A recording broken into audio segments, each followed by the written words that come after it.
And what's up, guys? How y'all doing today? My name is Rex, and this is Daily Chat Season 2, Episode 103.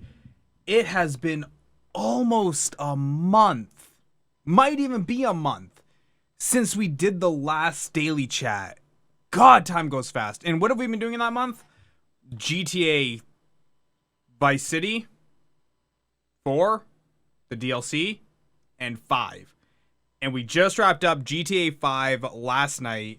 What an absolute blast we did for that. I did all the little assassination missions off air because, well, there was really no point in doing it on air. There was only 4 missions. It wouldn't have been a long stream, so I said screw it. Just did it off air. And there's a lot of news, obviously, that's been going around in the last month. Lots and lots and lots of news. Trump just screwing everything up as old people tend to do. Okay, not even a Trump thing, just a regular old person thing. And then we have tech news. The Samsung Galaxy S8 was showed off today at a big event. A lot of big YouTubers were there. I know Linus was there, so you can check out his video on that. Very cool features from the Samsung Galaxy S8. Still really expensive phone though. Like, you're still looking at a grand ballpark area for a Samsung Galaxy Note 8. So not exactly what you'd call a cheap phone. But then again though, the Notes have never been cheap by any stretch of the imagination. So there you go. If you live in the States, you have something new coming for you. What else do we have? Now, I'm blowing through some of these other topics really fast just because there's a lot of stuff that we have to cover. We're not gonna have enough time to cover it all, especially today. I've got a meeting with a lawyer in, like, what is this, 11 and a half hours. So I'm gonna be, like, just rapid firing these 2 topics today, and then we're gonna boogie out, and then tomorrow we're actually gonna come back and do a proper show. I know I say that a lot, but I honestly, when I say it, I don't say it disingenuously, like, haha, I'm gonna lie to them. It's like, sometimes I want to, and one thing or another comes up, and I just kind of get buried under my own work. So, it happens. But these 2 stories today were apparently big on the internet. I didn't see them at all, but I did see them from Philip DeFranco. And thanks to him for putting the links in the description box down below on his YouTube video, so I could actually grab the videos. Because this one seemed to just really make people angry. Let's take a look at it. हाँ 1 2 3 4 5 one क्या है बताना मुझे प्यार पढ़ाई प्यार हाँ प्यार से पढ़ाऊंगी वन बता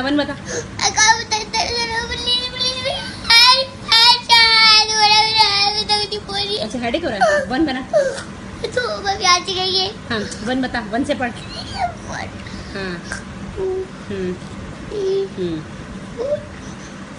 आवाज निकाल के पढ़ यहाँ से वन से आवाज से 3 ये 3 है ये नहीं 4 है 4 है ये नहीं कुछ भी नहीं है ऐसे 5 है 5 है ये नहीं कुछ भी नहीं है क्या ये तो कुछ भी नहीं है 2 क्या है ये 2 1 4 2 3 4 5 6 Okay, so this is some famous kid's daughter, niece, I don't know, some Indian guy, not important.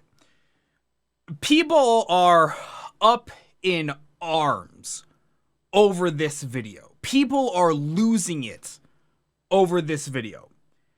Now, of course, like I said, I got this from Philip DeFranco. I respect the guy immensely. Dude's built an empire for himself, building a bigger empire now in the wake of the adpocalypse on YouTube. Dude's a baller.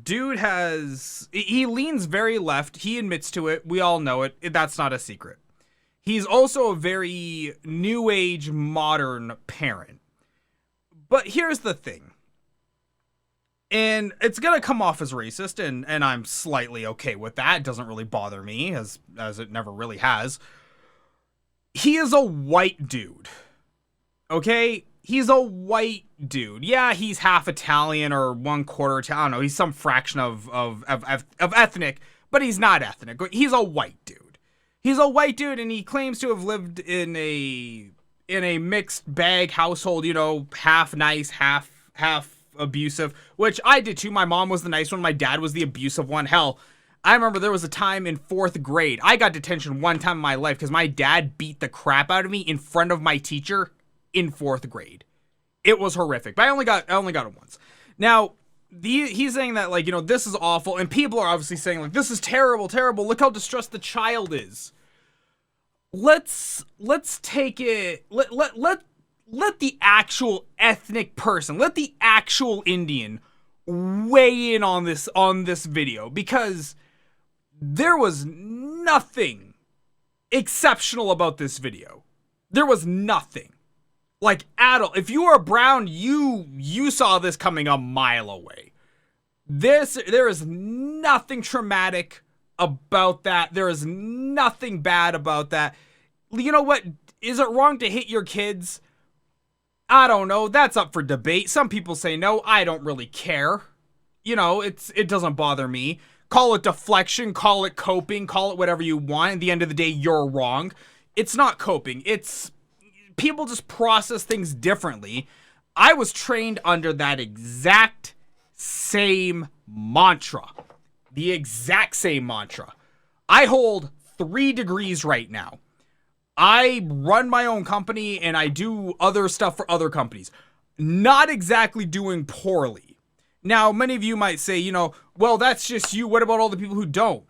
There's a lot of people who shouldn't have smoked meth either, but they do it too. So, you know, that's pretty much a fallacy argument, whatever the hell you call it. It's late. I'm tired. This poor girl, is she in distress? Absolutely. For the brief moment, for the briefest of moments, she was crying because she got hit. But it's because she knew what was coming. Because it's a way brown parents beat perfection into their kids. It is this kid at age, I think they say that her age is 3. Okay, if I'm wrong, I apologize. It's either 3 or 5. I know that for sure. It's between the 2 ages. At the age of 3, she's learning a second language. Many of your potato children out there can barely comprehend English. Okay? She is already on to her second language. You know what? You can call it traumatic. You can call it abusive. You can call it whatever you want. When you can deliver results at the same level that this guy is, where the mom is getting a second language taught at age 3, and your potato child can do that too, you know what? At that point then, you might have something worth discussing. You might have an opinion worth listening to. Because yeah, this person is clearly doing something right where you are just ball dropping it all over the place.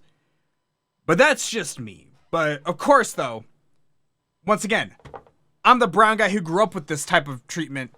I already saw it and I didn't see anything wrong with it. Call that an call that a relic of a bygone era. Call it a barbaric mode of educating a child.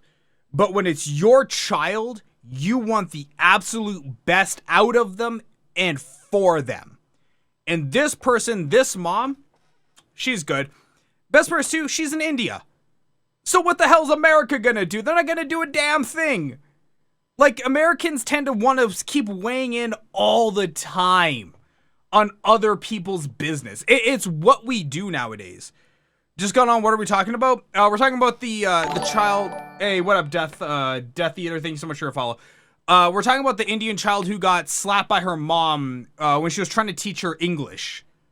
You know, her second language at age 3. So we're talking about that in the mixed bag of opinions that people have had, more specifically, white people have had. Because brown people, man, we're used to that. We're used to getting hit if we don't perform properly when we're younger. It's you will perform perfect and you will perform properly right now. And if not, we will literally beat it into you. And I'm okay with that, man. I'm totally fine with it. So, once again, I feel bad for the child in that moment. But outside of that moment, that child is fine. She's probably playing with a Indian Barbie doll or beanbag bags or whatever the hell they have in India. I don't know. I don't go to third world countries. But yeah, she's fine. And once again, at age 3, learning a second language, she's already ahead of most of your potato children. So, you know, come back when you have an opinion worth talking about. Now, this was the other story. And same with my parents, I'm sure. Yeah. There's nothing wrong with hitting your child. If they are not performing properly or you see them, and like, look, does it cause a slight amount of mental distress? Absolutely it does. Any kind of physical harm would put you in a mental distress mode. But at the same time, though, in the long run, she'll never, well, she might remember it now because of the video. But like me personally, I only know I did get hit. If you ask me, pick a specific instance where you got hit, I can't remember. I'm like, I just know I did. I remember, like, I know when I used to get hit when I was reading because I was a really bad reader.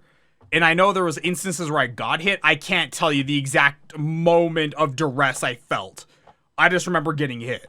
It happens. But guess what? I read fine now. So, you know, silver linings. But no, here's the other one that popped up. A high school girl was in cheerleading camp, and the new coach, I believe his name was, I don't know. I'm sorry, guys. I'm not really good with names right off the bat. Oh, God, please don't hit me, daddy. Hosea, whatever the hell his name is. I don't know. Some guy. The new coach, whatever. Names aren't important here. He decided to, exactly if I did something stupid, I got what exactly, man. My parents always taught me, you'll make a mistake. And if it's bad enough, you'll only make that mistake once. And that has never been truer for so many things. But anyways, this chick was in cheerleading camp. She wants to be her cheerleader. She's 13 years old, okay? Yeah, woo, rah, rah, all that other crap. And to be a cheerleader, you need to have a lot of physical attributes. You do. You have to be athletic. You have to be, you know, peppy, outgoing, all that other crap. And some of the things you have to do are the splits. Okay? So this new coach has a bunch of people apparently doing the splits. Let's take a look.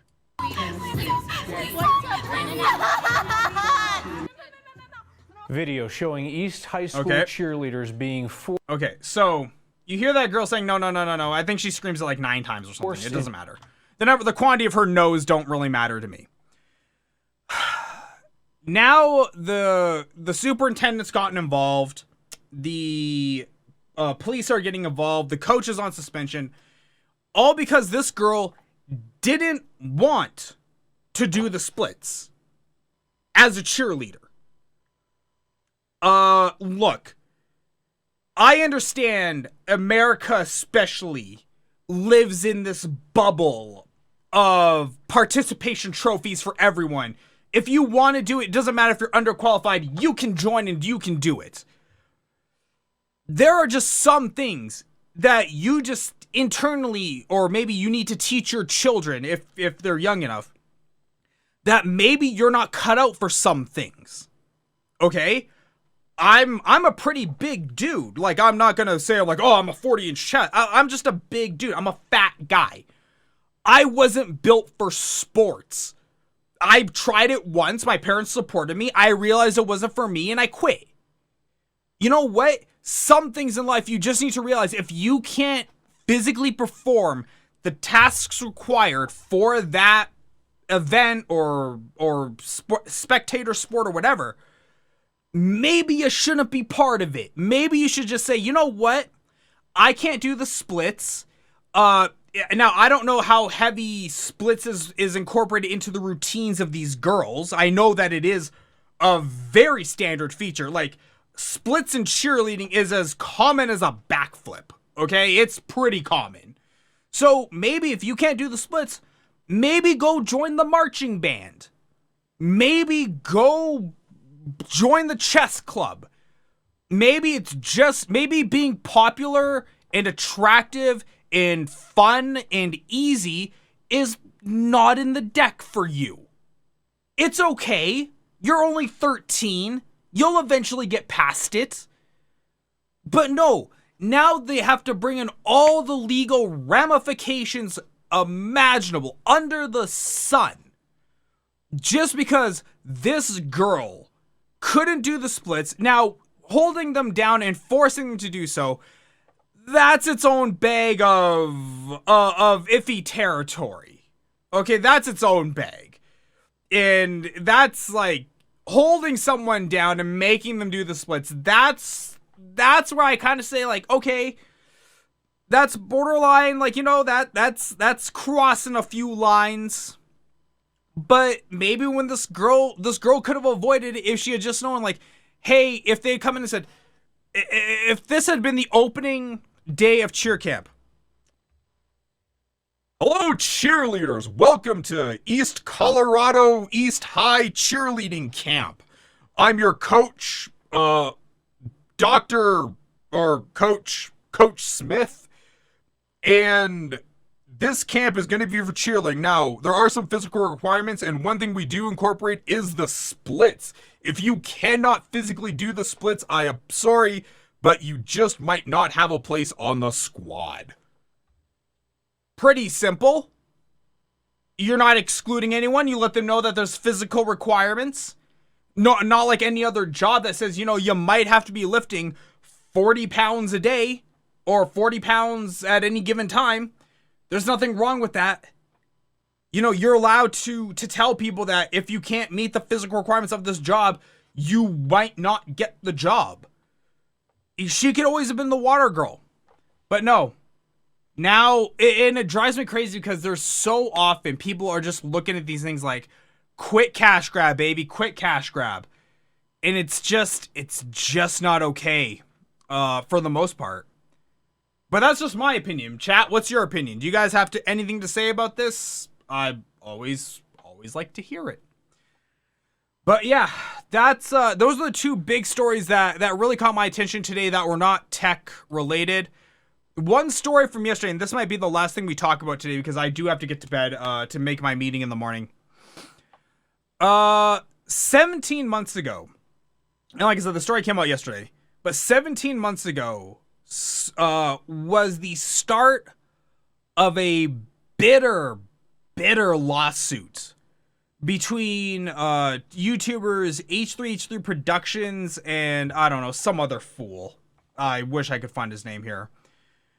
Matt Haas here. He's some parkour, I don't know. He's a relative idiot. They made a video satiring him where, you know, they made fun of his parkour skills and all this. That sparked him to start a lawsuit, which started the FUPA fund from Philip DeFranco, which, you know, raised $100,000. And now, after 17 months, the verdict has come down where H3H3 Productions has won the lawsuit.